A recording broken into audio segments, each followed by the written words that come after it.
नमस्कार, स्वागत है आप सभी का विकास लेक्चर में। दोस्तों उम्मीद करता हूं आप और आपका परिवार रोजाना की तरह अच्छे होंगे।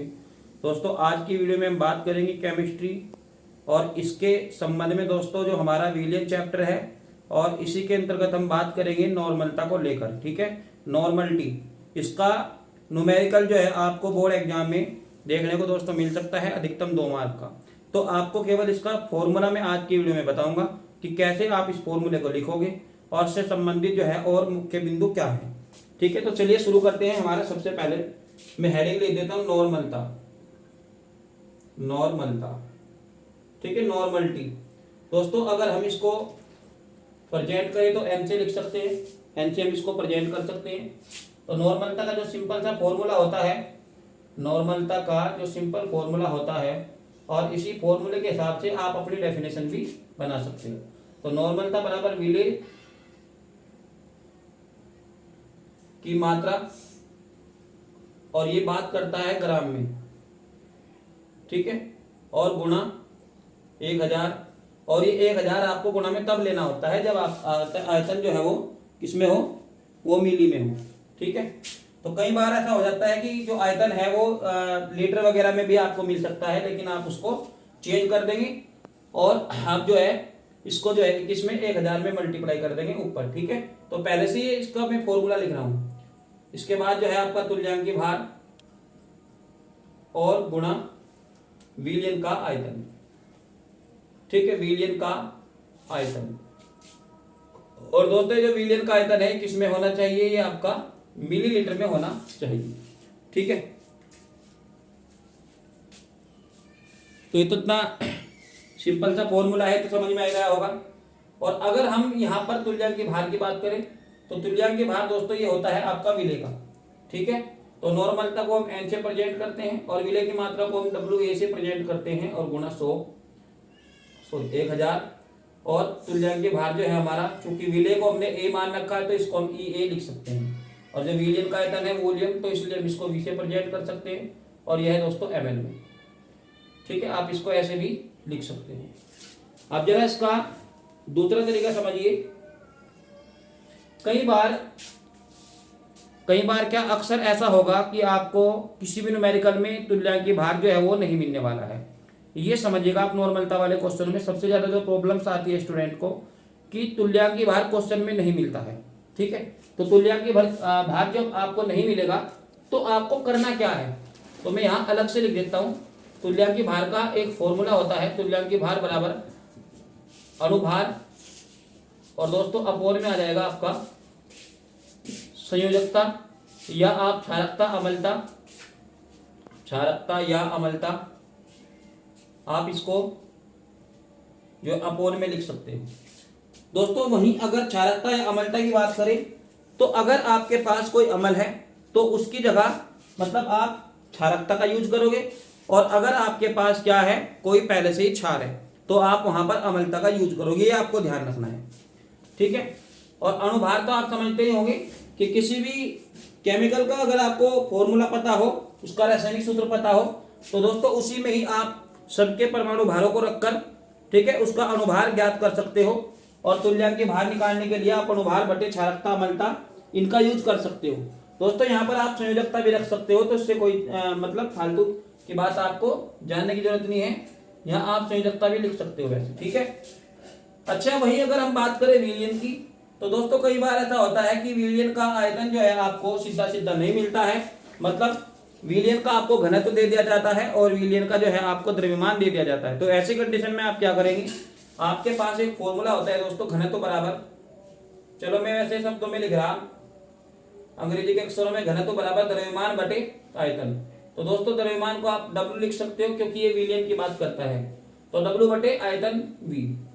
और दोस्तों जो आपका V है, V बराबर हो जाएगा यहाँ पर W बटे D।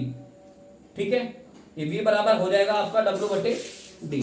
दोस्तों जो D है ये किसकी बात करता है, ये आपके घनत्व की बात करता है। और जो आपका W है, ठीक है, ये W जो है ये विलियन के द्रव्यमान की या विलियन की मात्रा की बात करता है। और दोस्तों जो आपने WA लिखा हुआ है, ये जो WA है ये विलेय की मात्रा की बात करता है। ठीक है, अब इसी फॉर्मूले में अगर आप चाहो तो चेंज कर सकते हैं थोड़ा सा, तो n बराबर हो जाएगा आपका WA को नहीं परिवर्तित करना और ना ही आपको तुल्यांकी भार को परिवर्तित करना है। आप आयतन की जगह पे क्या करने वाले हो, W/D करने वाले हो, तो गुणा W, और दोस्तों D चला जाएगा आपका ऊपर, तो D गुणा 1000। इस तरीके से जो है आप नॉर्मलता का सूत्र ऐसे भी निकाल सकते हो। दोस्तों इस बात का आप ध्यान रखिएगा, जब आप नॉर्मलता का सूत्र ज्ञात करते हो तो नॉर्मलता का मान मतलब निकालने के बाद न्यूमेरिकल में दोस्तों बड़ा एन आपको लिखना चाहिए।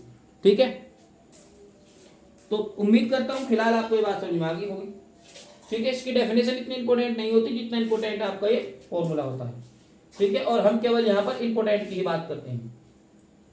तो दोस्तों मैं आपको एक फैक्ट और बता देता हूँ, कुछ बच्चों की समझ में अम्लता या क्षारकता को निकालने में बड़ी ही कठिनाई आती है कि अम्लता या क्षारकता संयोजकता इनका कैसे पता चलता है।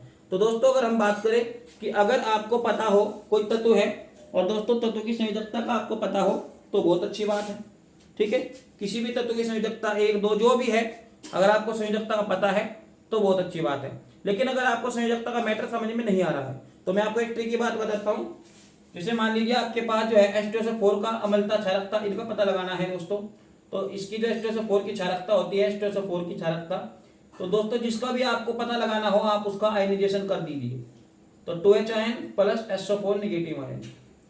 ठीक है, बताइए जरा, यहाँ पर जो है दोस्तों कहीं ना कहीं 2 धनात्मक आपको प्राप्त हो रहे हैं और 2 ऋणात्मक आपको प्राप्त हो रहे हैं। तो इसका मतलब दोस्तों ये है कि यहाँ पर क्षारकता या अम्ल के स्थान पर आप H2SO4 के लिए क्या रखेंगे, 2 रखेंगे। इस तरीके से दोस्तों आपको तुल्यांकी भार निकालने में बड़ी सुविधा हो जाएगी। ठीक है, मान लीजिए दोस्तों आपको NaOH दिया हुआ है, NaOH। अब NaOH क्या होता है, एक क्षारक होता है और इसका आपको क्या लिखना पड़ेगा, यहाँ अम्लता लिखनी पड़ेगी। दोस्तों जरा बात समझिएगा, कोई अम्ल पूरी तरह से अम्ल नहीं होता है। ठीक है, कोई अम्ल पूरी तरह से अम्ल नहीं होता है और नहीं दोस्तों कोई क्षार पूरी तरह से क्षार नहीं होता है। मतलब अम्ल में हमें उसकी क्षारकता देखनी होती है और क्षारों में हमें उसकी अम्लता देखनी होती है। ये इंपॉर्टेंट बात है, इसको ध्यान में रखिएगा। जैसे NaOH के मैं यहाँ पर बात करूँ तो NaOH क्या होता है दोस्तों, एक क्षारक होता है, तो इसको हम क्या किस में कन्वर्ट करते हैं, अम्लता में कन्वर्ट करते हैं, Na पॉजिटिव और OH नेगेटिव। तो दोस्तों अगर आपको इसकी अम्लता लिखनी हो तो आप क्या लिखिएगा, 1 लिखिएगा। क्यों, क्योंकि दोस्तों यहाँ पर एक ही इलेक्ट्रॉन का जो चेंज है वो हो रहा है, मतलब कहीं ना कहीं एक ही धनायन और एक ही ऋणायन की दोस्तों यहाँ पर बात हो रही है। ठीक है, तो आप चाहे तो इसका फिलहाल जो है स्क्रीनशॉट भी ले सकते हो। और जो मैंने आपको H2SO4 NaOH ये किसी भी कंपाउंड का आप दोस्तों इस तरीके से जो है तुल्यांकी भार निश्चित रूप से ज्ञात कर सकते हो। ठीक है, आप जरा प्रैक्टिस करिएगा। ठीक है, और मैं आपको एक क्वेश्चन होमवर्क में दे रहा हूँ, आप जो है CH3COOH यानी कि acetic acid, CH3COOH acetic acid का आपको दोस्तों आज जो इसका तुल्यांकी भार है वो मुझे कमेंट करके बताना है कि इसका तुल्यांकी भार कितना आएगा। हिंट मैं आपको दे देता हूँ, तुल्यांकी भार बराबर अणुभार बटे अम्लता या क्षारकता। एसिटिक एसिड की बात हो रही है तो दोस्तों अणुभार बटे क्षारकता आप यहाँ पर लिखेंगे। ठीक है, अणुभार आप कैसे निकालिएगा जरा समझिए। अणुभार दोस्तों कार्बन का होता है कितना, 12, हाइड्रोजन का कितना होता है 1, तो और फिर कार्बन का 12, ऑक्सीजन का 16, फिर 16 और फिर आपका प्लस में आ जाएगा कितना, H आ जाएगा। तो दोस्तों इनके बीच में आपको सभी को जो है प्लस लेकर चलना है, ये आपको ध्यान रखिए। ठीक है, तो इतना आपके समझ में आ गया। अब दोस्तों जो भी अणुभार आएगा वो यहाँ रखिएगा और जो भी इसकी क्षारकता आएगी वो यहाँ रखिएगा। ठीक है, आपको मुझे कमेंट करके बताना है कि एसिटिक एसिड का तुल्यांकी भार कितना आएगा। ठीक है, आपके कमेंट का दोस्तों मुझे इंतजार रहेगा। तो आज की वीडियो में केवल इतना ही दोस्तों, ये नॉर्मल था, आपकी बहुत समझ में आ गया होगा।